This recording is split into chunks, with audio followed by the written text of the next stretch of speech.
Every alarm on my ship fired at once, and my hands were already moving before my mind caught up with what my eyes were seeing. I am Vesic, a scout of the Kaltari Dominion, and in 20 cycles of service, I had never heard my own console scream like this.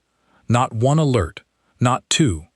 Every warning light across my board turned red in the same instant, as though the ship itself had suddenly understood something terrifying that I had not yet grasped. I killed the noise with a single sharp command and forced myself to read the display instead of reacting to it. Hundreds of ships, not drifting into the Varun system, already there, already in position, as if they had simply appeared out of nothing, with no approach, no warning, no trace of a jump signature my sensors could detect. My mouth went dry. I did not wait to think about what this meant. I killed my engines, killed my running lights, killed everything on my hull that could give away my position, and let the hollow wind drift silently behind the broken shell of a dead moon. Old instinct, the kind that saves your life before your brain finishes catching up. I brought my sensors back online, slowly, carefully, feeding just enough power to gather information, without broadcasting my presence to whatever had just appeared at the edge of this quiet, forgotten system. The formation made no sense. There was no vanguard, no flagship at the center, no obvious shape a Dominion tactician would recognize from 1,000 years of war, just hundreds of small, fast ships moving together like a single creature, with too many separate bodies, all breathing in the exact same rhythm. I ran the signature against every record stored in my ship. Nothing matched. Not the raiders from Thren space, not the careful, slow ships of the Ocean Accord. Nothing. New. And new, out here, alone, usually means dangerous. I forced my claws steady and reached for the only tool I actually had. My duty. Observe, record, report, never engage. I began composing the message that would need to reach Dominion Command within minutes, not hours, because something told me minutes were all I had. Unidentified fleet detected, I typed. Estimated 300 vessels. No matching signature in Dominion archive. Immediate response requested. My claw hovered over the transmission key. Before I pressed it, I let myself watch the fleet for one more second, and that single second told me something I did not want to know. They were not searching this system. They were not scanning for hidden ships, hidden colonies, hidden anything. They already knew everything they needed to know. They were simply waiting, patient as stone, for something to happen that only they understood. I sent the message and immediately reached for the relay's confirmation, the short pulse that always bounced back within seconds to prove a transmission had gone through. Nothing came back. I checked my own systems first. Transmitter fine, power stable, frequency correct. I sent a second, smaller signal, just a simple ping meant to wake the relay and confirm it was still listening. Silence answered me. I counted 10 seconds, then 20, then 30, my chest tightening with every passing number, because in my entire career I had never once waited this long for a relay this close to respond to anything. I looked back at the fleet, drifting there in perfect stillness, and felt something cold slide down the back of my neck. What if the silence on the other end of that relay had nothing to do with a delay at all? I did not have time to sit and wonder. I grabbed the controls and pushed the hollow wind out from behind the dead moon, keeping my speed low, my profile small, angling toward the relay beacon itself instead of away from danger, the way every survival instinct in my body was screaming at me to go. A scout who runs without answers is worse than useless. I needed proof, not fear, if I was ever going to convince anyone back home that something impossible had just happened here. The relay came into view after several tense minutes, and from a distance, it looked exactly the way it should. No visible damage, no debris scattered across space the way a weapon strike would leave behind. No scorch marks along its hull. That should have relieved me. It did not. As my sensors sharpened their focus, I understood exactly why. The beacon was dead, not offline, not damaged. Dead, in the way something can look whole on the outside, while everything that once made it function has simply stopped. No reactor signature, No life support, no backup power, even though every Dominion beacon was built to survive almost anything short of direct destruction. 12 technicians had been stationed here, ordinary people with an ordinary job in a system that had never seen conflict in living memory. My scanners searched for escape pods, for wreckage, for any sign the crew had time to save themselves. Nothing. As if the entire station and everyone inside it had simply been switched off, all at once, without a single struggle. My hands were shaking now, and I let them, because pretending otherwise would not have made the moment any less real. I widened my search, desperate for anything that might explain what I was looking at, and that is when my long-range sensors caught something far worse than the silence in front of me. A garrison fleet, stationed 3 jumps away at a shipyard called Corin's Anchor, one of the most heavily defended positions in the entire sector, had just gone completely dark. Not damaged, not retreating, gone from every channel, every registry, every tracking system at once, in the same handful of seconds it had taken me to reach this dead beacon. I sat frozen, staring at 2 facts that refused to sit quietly beside each other.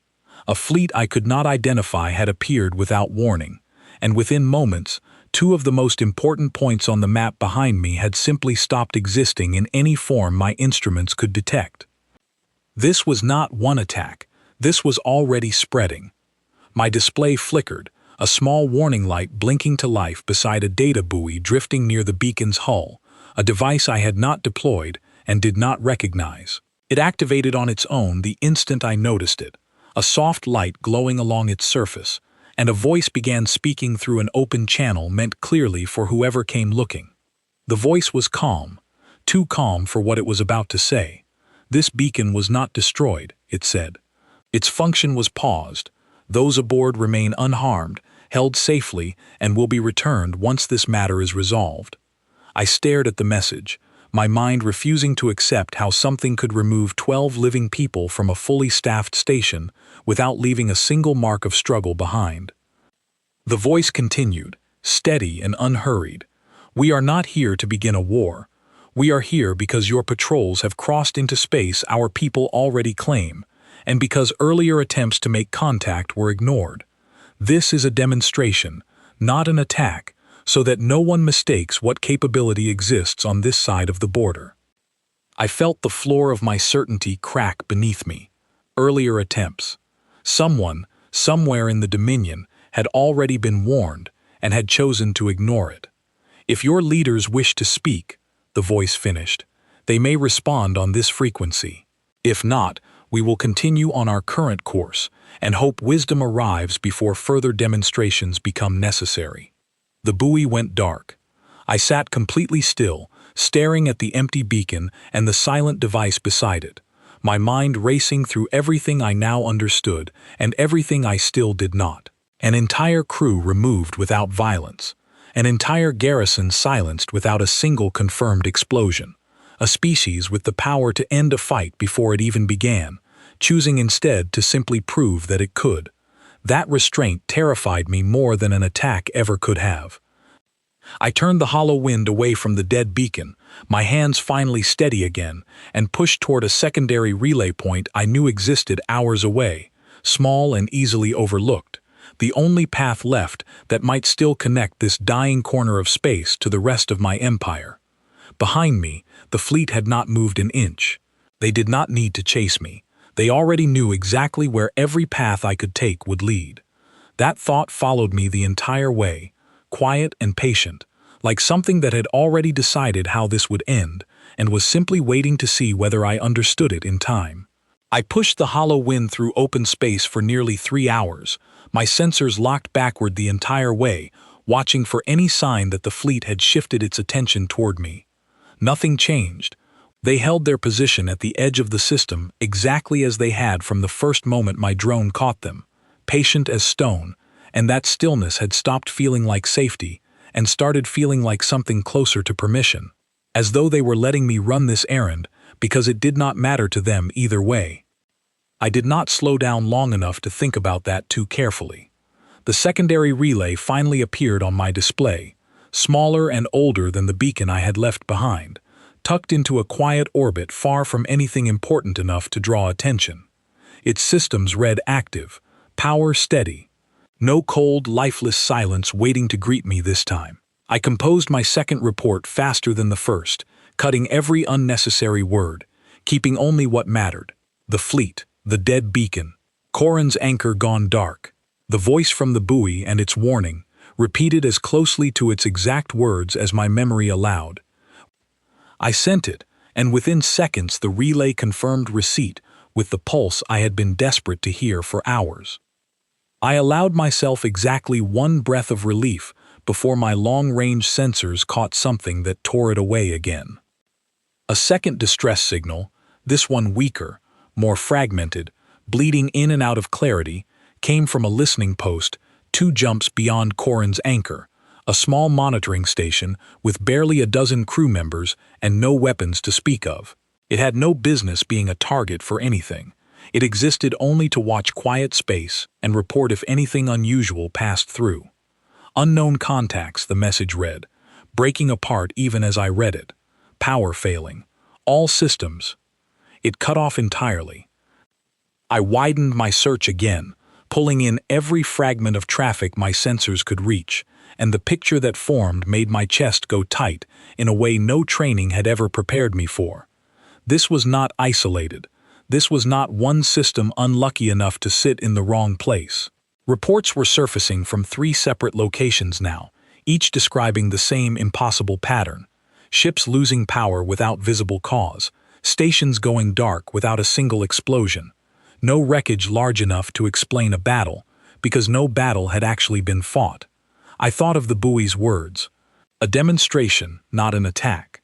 If that was true, then someone out there had decided, with terrifying precision, exactly how large that demonstration needed to be in order to be believed, and had begun executing it across the sector the very moment my own drone first noticed their arrival.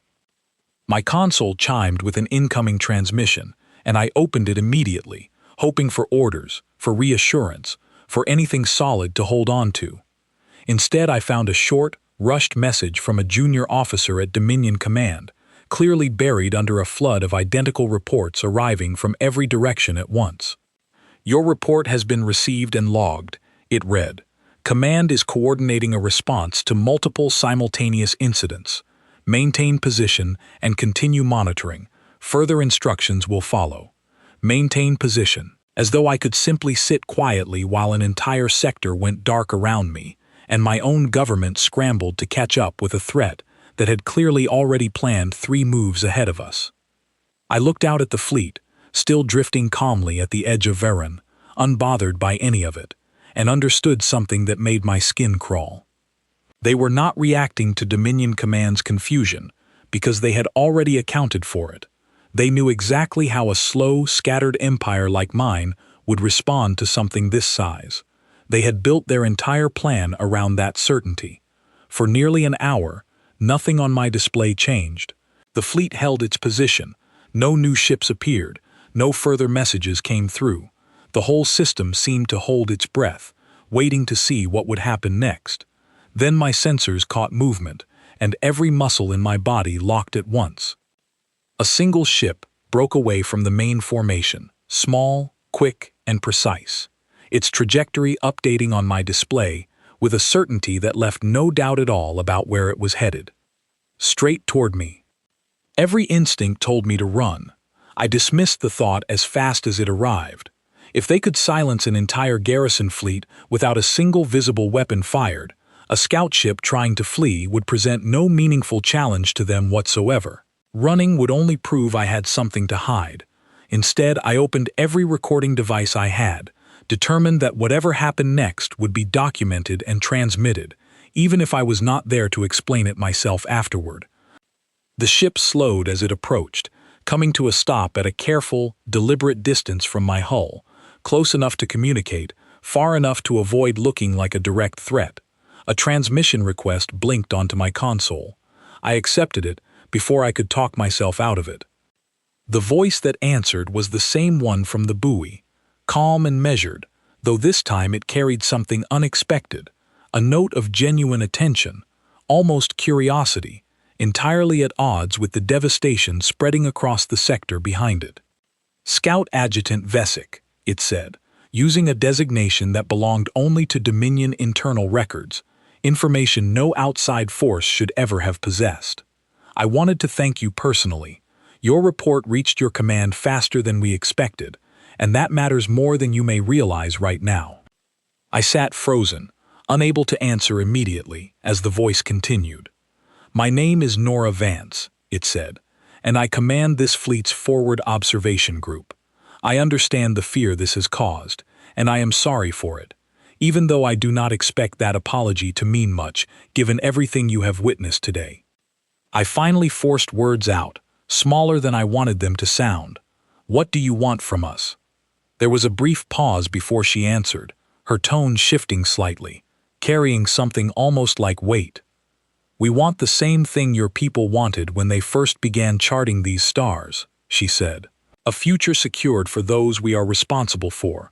We need your dominion to understand, completely and without any doubt, that expansion into space we already hold will not be permitted to continue unanswered, and that we would far rather resolve this without any further loss on either side.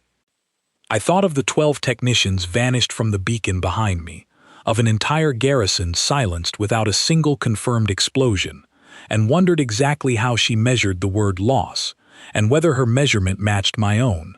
I did not ask. Some questions I understood instinctively were not mine to raise yet. Instead, I asked the only thing that mattered to me in that moment. Will you return them? The crew, the garrison, everyone.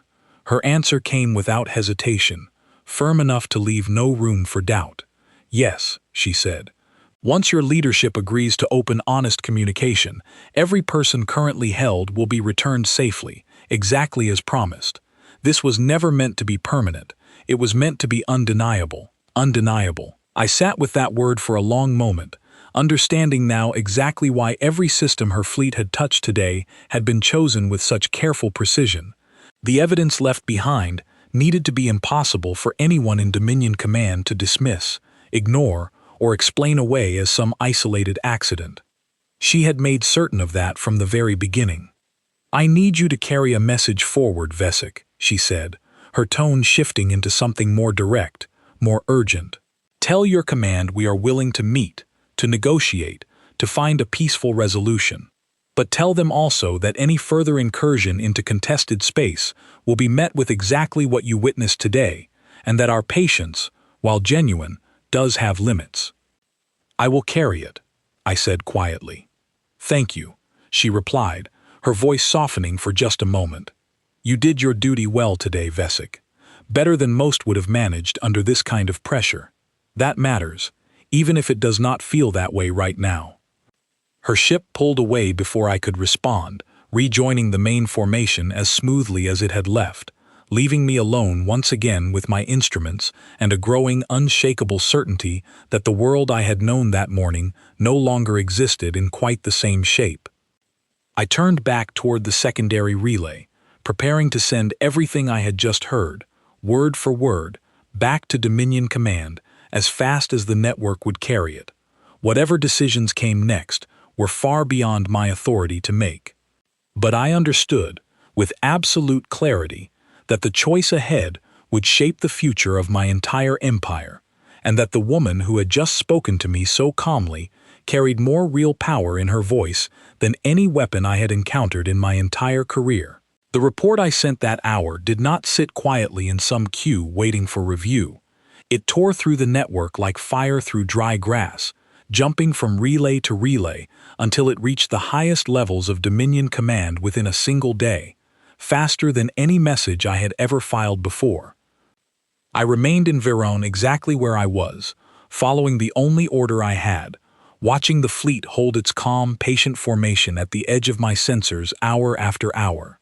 Nothing about them changed. No new ships arrived. No further demonstrations occurred. It felt less like peace and more like a held breath, both sides waiting to see who would move first. On the third day, everything shifted at once. My sensors caught a sudden surge of activity from deep within Dominion space.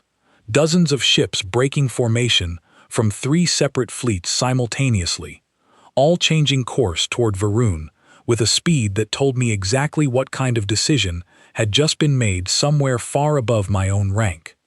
I opened every channel I had, trying to catch fragments of the orders being passed between them, and what I found made my stomach drop. Dominion Command had not chosen negotiation. Not entirely.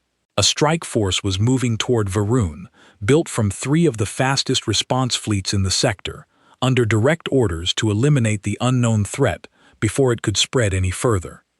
I stared at the numbers scrolling across my display in horror. 200 warships, moving fast, moving directly toward a fleet that had already silenced an entire garrison without firing a single visible weapon. I tried to warn them. I opened every frequency available to me and screamed a single message into the dark, over and over, praying someone would listen before it was too late. Do not engage. They can disable your systems before you even see them coming. Do not engage. No one answered. Fleet commanders moving at that speed rarely paused to read incoming transmissions from a single scout ship, and I understood, with sick certainty, that my warning would arrive too late to matter. I turned my sensors toward the unknown fleet, half expecting them to scatter, to flee, to prepare some visible defense against the storm bearing down on them. They did none of that. They simply held their position, exactly as they always had, patient and still, as though 200 incoming warships meant nothing at all to them. That confidence frightened me more than any weapon could have. The Dominion strike force arrived within the hour, dropping out of transit space in a wide, aggressive formation clearly designed to surround and overwhelm anything smaller than itself. I watched their advance with my heart hammering against my ribs, certain I was about to witness the beginning of a war that would consume both sides for generations. Then, in a single instant, every ship in the Dominion strike force went dark. Not destroyed. Not damaged in any way my sensors could detect. Simply switched off, all at once, exactly the way the garrison at Corin's Anchor had gone silent days earlier. Engines dead, weapons dead, communication dead, 200 warships drifting helplessly in open space, without a single visible mark against their hulls. I sat frozen, staring at a display that told a story too enormous to fully understand. An entire strike force, one of the most powerful assembled in this sector in years, had been rendered completely powerless in less time than it took me to draw a full breath. No wreckage, no casualties I could confirm, just silence, spreading exactly as it had before, delivered with the same calm precision I had already come to recognize. My console chimed, and I opened the incoming transmission with hands that had gone completely numb. Nora Vance's voice filled my cabin once more, steady as ever, though this time carrying something heavier beneath its calm surface. "I am sorry it came to this," she said. "We warned your command clearly. We hoped it would be enough. It seems some decisions require more proof than words alone can provide." I found my voice, though it shook badly as I spoke. "Are they alive? All of them?" "Yes," she answered immediately, without hesitation. "Every ship has been disabled, not destroyed. Every crew member remains unharmed. This was never meant to be a slaughter, Vesic. It was meant to be a lesson too large to argue with." I stared at the drifting fleet on my display, 200 ships hanging powerless in open space, and understood, with a clarity that left me shaken, exactly how carefully every step of this had been planned from the very beginning. "Please," I said, my voice barely steady, "tell your command we need time. Tell them we need to speak with our leadership directly, before this goes any further." There was a pause before she answered, and when she did, her tone had shifted into something quieter, almost tired. "That is exactly what we have wanted from the very start," she said. "I will hold my forces exactly where they stand. No further action will be taken as long as your leadership responds honestly and quickly. But Vesic, I need you to understand something clearly. This restraint has a cost we are willing to pay only once. If your command chooses violence again, we will not offer another warning shot disguised as a rescue." I understood her perfectly. I do not think I had ever understood anything more clearly in my entire life. I relayed her words immediately, transmitting every syllable to Dominion Command with a level of urgency I had never used in any report before. I did not wait for a polite response this time. I demanded, in language far bolder than my rank technically allowed, that someone with real authority respond before another fleet made the same catastrophic mistake. For nearly 6 unbearable hours, silence answered me. I sat watching 200 drifting warships and one calm, patient fleet holding its position exactly as promised, the entire system balanced on a single decision still waiting to be made somewhere far above my reach. Then, finally, a response arrived, carrying with it the first sign of real change since this entire nightmare had begun. Dominion Command had convened an emergency council, drawing together its highest military and diplomatic leadership to address what they were now calling, with careful, deliberate language, the Varen incident.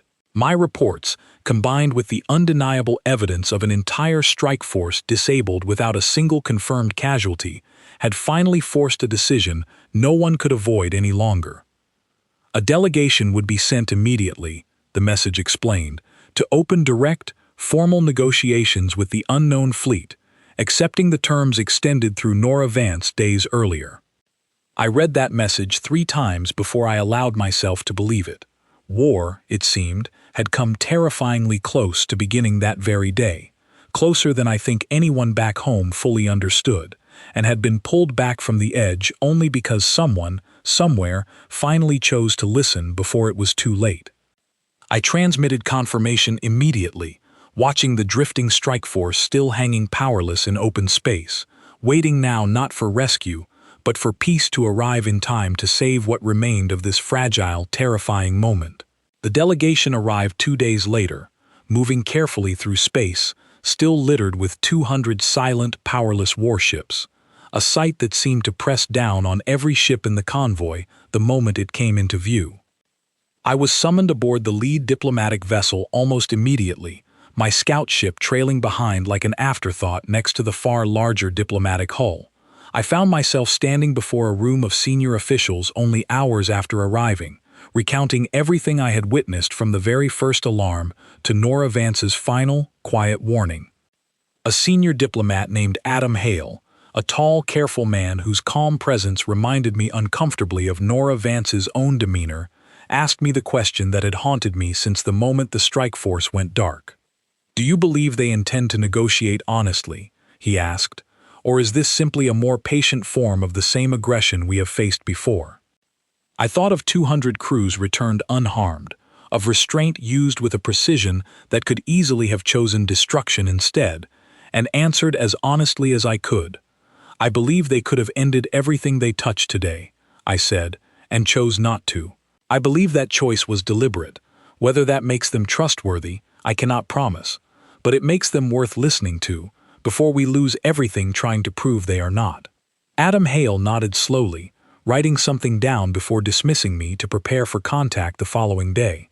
Formal communication began the next morning, opened through the same frequency Nora Vance had provided from the very beginning.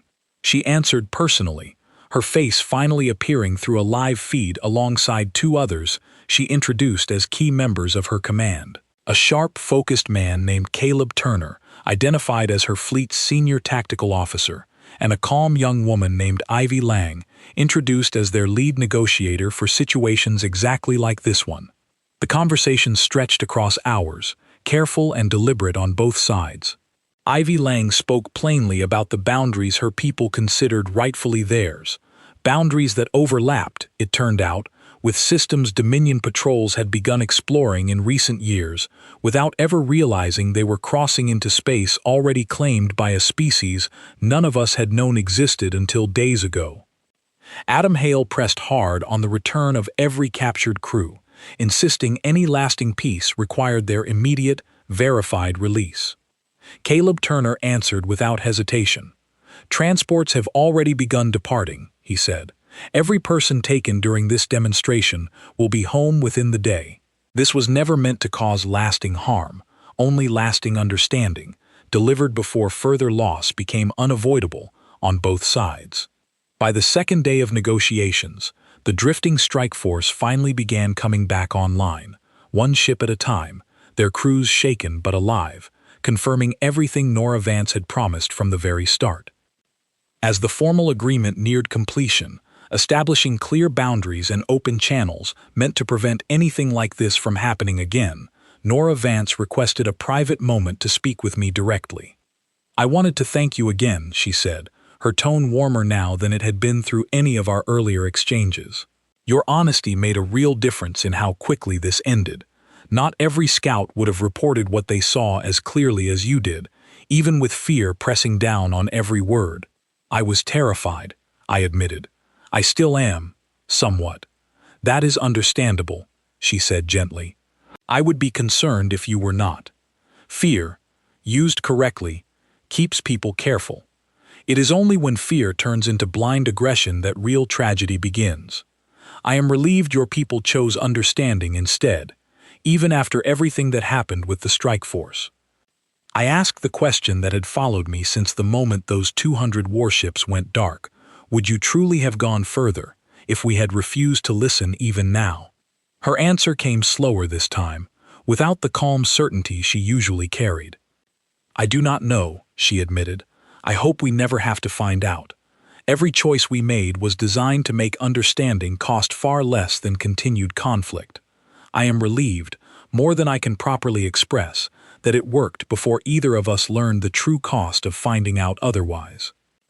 Her honesty struck me harder than any of her earlier displays of strength ever had. Beneath the calm, careful strategy remained real uncertainty, the same uncertainty that guides every difficult decision, no matter how much power stands behind the one making it. The formal agreement was signed later that day, establishing new boundaries and new channels of communication between our two peoples.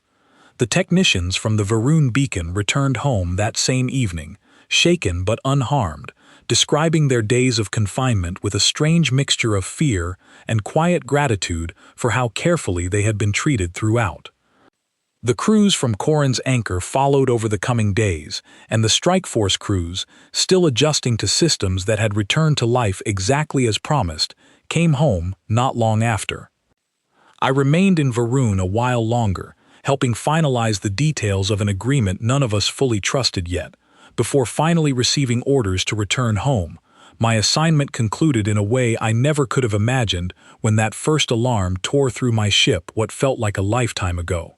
I think often about that first moment of alarm, about the silence that followed, about a calm, steady voice explaining exactly what her people were capable of, and exactly why they had chosen restraint over annihilation, even when we gave them every reason to choose otherwise. I do not know what the future holds for the fragile peace we built together. Negotiations, however successful, are only the beginning of a far longer, more complicated journey toward real trust. But I know, with absolute certainty, that the events of that terrifying week taught my own empire something it desperately needed to learn before it was too late to learn it at all. Strength, delivered with patience and restraint, speaks louder than any weapon ever could, and sometimes the quietest, calmest fleet in the sky carries the most important warning of all, if only someone is paying close enough attention to listen before the silence spreads any further. I was that someone, on a day that began as nothing unusual and became something I will carry with me for the rest of my career, however many quiet, unremarkable systems still wait ahead of me, holding secrets I have not yet learned to see in time.